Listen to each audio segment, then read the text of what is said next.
I never thought I'd live to see the day when my own mother would throw my daughter out into the rain. But that's exactly what happened 3 weeks ago, and I can't stop replaying it in my head. I can't stop seeing my little girl standing on that porch, drenched, shaking, clutching her backpack like it was her only lifeline. My mother's voice echoing through the storm, cold, sharp, final. We've decided this isn't your home. Let me start from the beginning, because I think I need to get this all out somewhere before I lose my mind. I'm 37, divorced for about 4 years now. My ex-husband, Chris, and I split because he cheated with a coworker. Classic story. It wrecked me for a while, but I had my daughter, Emily, and that's what kept me standing. She was 10 when it happened, just old enough to understand that daddy didn't love mommy anymore, but not old enough to process why grown-ups could be so cruel. After the divorce, I couldn't afford our old apartment anymore, so we moved in with my parents. They said it was temporary just until I got back on my feet. At first, it worked out okay. My parents were strict, but helpful. My mom handled dinners, my dad helped me with the car, and Emily loved being near them. They live in a small town in Indiana, the kind of place where everyone knows everyone and people still wave from their porches. For the first year, I thought maybe this was a good restart for both of us. But then things started to change, quietly at first. My mom started commenting on everything Emily did.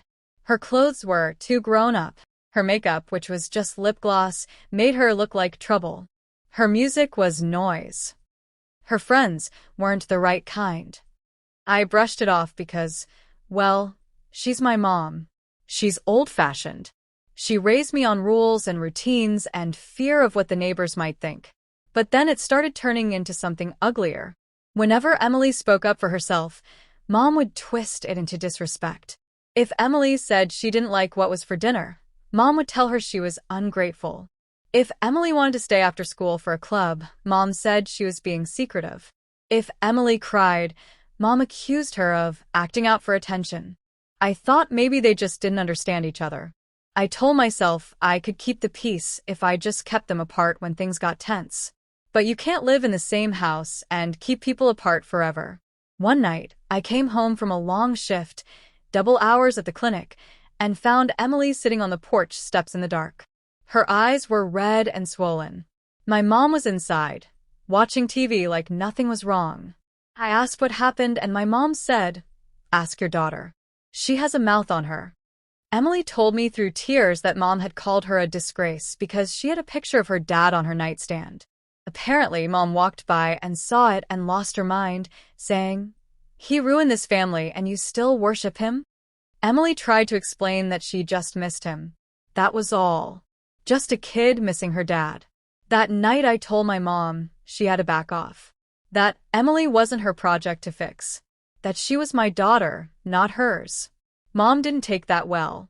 She said, "If you're under my roof, you'll raise her right." My dad stayed quiet, which is what he always does. That was the first big fight. It wouldn't be the last. Over the next few months, things kept spiraling. Emily started spending more time in her room. She'd sneak out to the porch to call her friends. I could feel her slipping away from me, but every time I tried to talk to her, she'd just say, "It's fine, Mom. I don't want to make things worse." That line broke my heart every single time because a kid shouldn't have to say that. Then came the day everything exploded. It was a Saturday afternoon, pouring rain, thunder rumbling in the distance. I was working an extra shift because we needed the money. I got a call from my mom while I was on break. She said, in her clipped, icy voice, "You need to come home. There's a situation with Emily." My stomach dropped.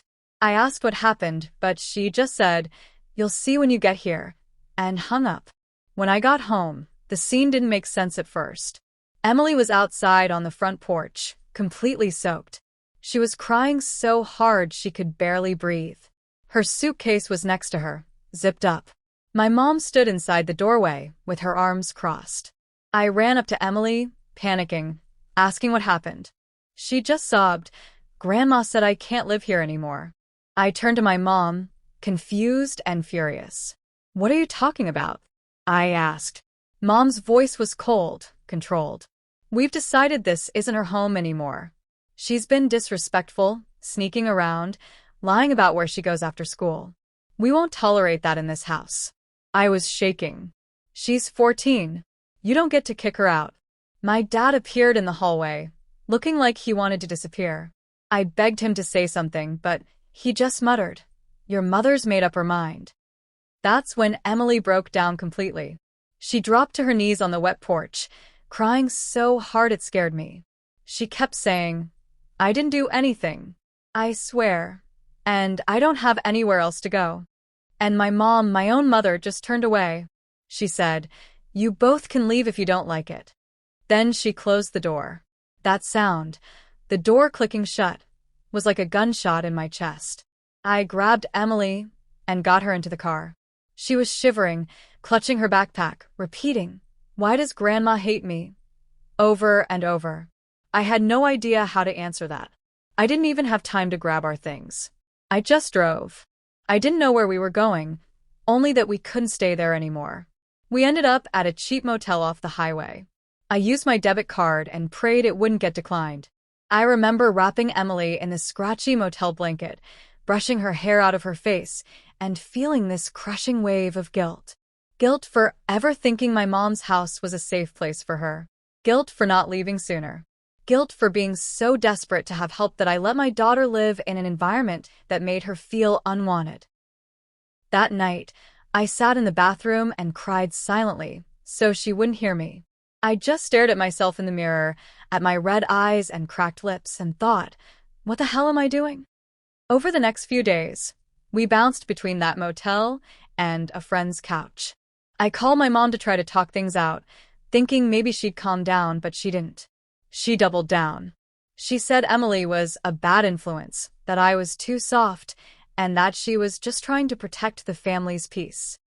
I asked her what kind of peace involves abandoning your granddaughter in the rain, and she hung up on me. My dad texted me once. Just once. He said, "I'm sorry things happen this way. I love you both, but your mother's not changing her mind." I stared at that message for hours, trying to understand how someone could love you and still stand by while your child was thrown out like trash.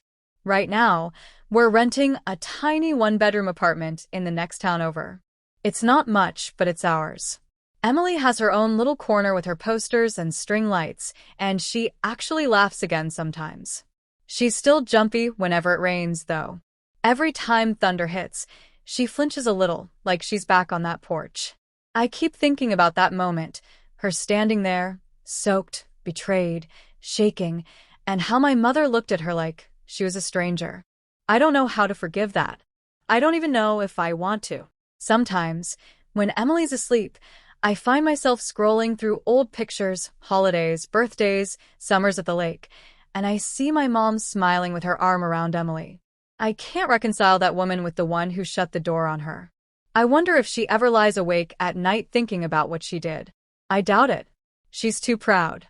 But I think about it every night.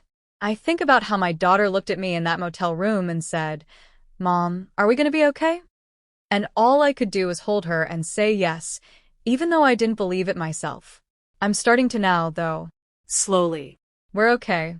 Not great, not fixed, but okay. And maybe that's enough for now. Still, there's this part of me that aches every time I think about how family, the people who are supposed to love you unconditionally, can decide one day that love has limits. That there are terms and conditions to belonging. I don't think I'll ever look at my mother the same way again. And maybe that's what hurts the most. Because deep down, I think Emily still misses her. Despite everything. But me? I'm done missing people who can leave a child crying in the rain.